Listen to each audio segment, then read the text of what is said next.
So here we have XK150 door. We've been doing quite extensive repair to.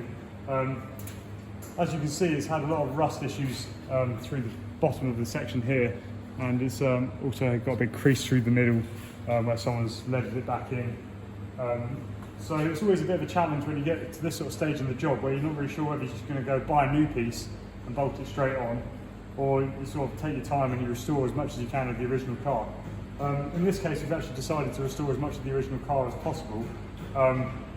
So what we've had to do is cut the skin away. So we can remove the skin now. You can see we've already fabricated a new skin to go over the top.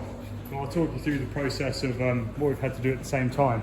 So while we had the skin off, we built a lot of rust repair with the internal frame.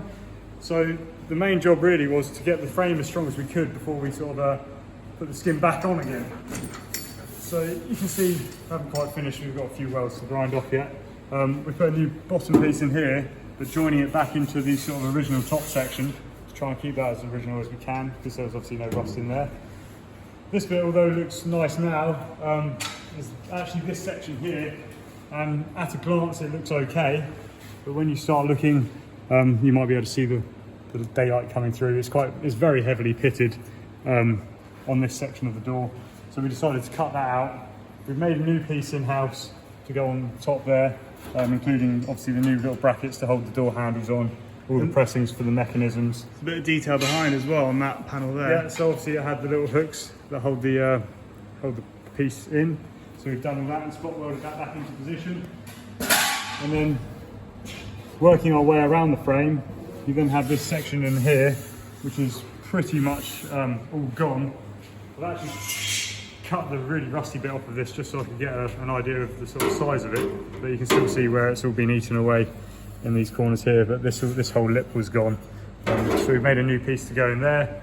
Again, spot welded that in nice and neatly. Whilst the skin was out as well, again, little details you can't see, but it has a sort of a bracing sort of gusset that's all sort of rusted away. That's all down inside there. There's probably more intricate details, pictures on our website of that repair. But we put that back in there while the skin was off. Again, spot welding it on. You see the spot welds here. It's a lot nicer to use the spot welder than it is to puddle weld things in if we can. It gives it a bit more of a factory finish. And then little details like the sort of the corner repair here, where that was all sort of completely rusted away. We just got this sort of hole to drill back in, but we put a new piece in there. It's TIG welded in across there. Yeah, that's just, I actually MIG welded that in. Yeah, we can get a nice smooth finish on the MIG weld as well. It's a little bit quicker for those sort of bits. And then while we had the skin off as well, I know it takes a little bit more time, but we try and make the jobs last as long as possible. So we actually epoxy primed all the back side of all these panels in here, and we've primed all these bits in here where you're not going to be able to get to very easily once the door's all back together. It's about providing the same finish to the stuff that you can't see as the stuff you can see, isn't it, really? Exactly, yeah.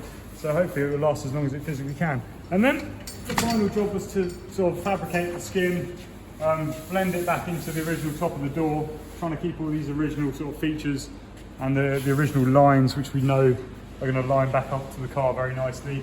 It's one less challenge to try and refiddle, which you would probably find if you bought a new door anyway.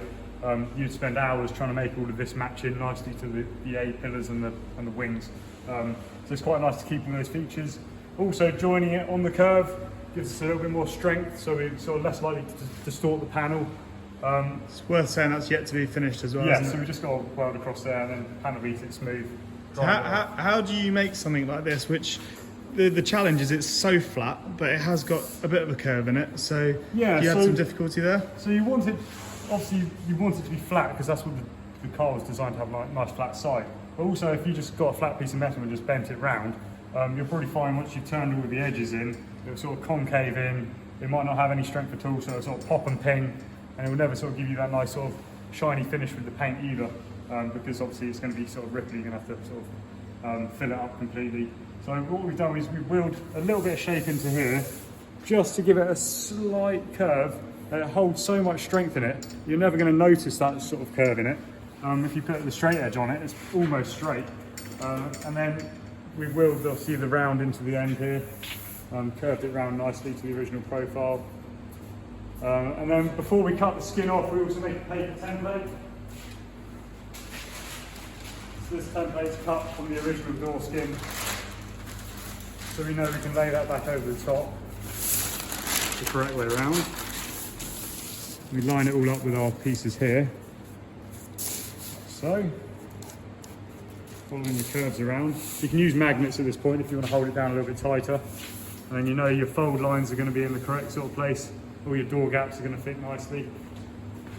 So next job then, return these edges. Yep, so to return the edges, again, the original door skin is actually spot welded on with a single-sided spot welder to hold it onto the frame before the door skins are returned round. So we've just got to make sure that we've hammered out all of our imperfections, so there's not going to be any stress in between the two pieces of panel, and then we'll spot weld them on, return them round, and should be pretty much job done. Lovely. Thanks, Charlie, for showing us an insight on that door repair. Just one more to go, and then you'll be done with the doors and carry on with the rest of the project, which is looking really good. See you soon.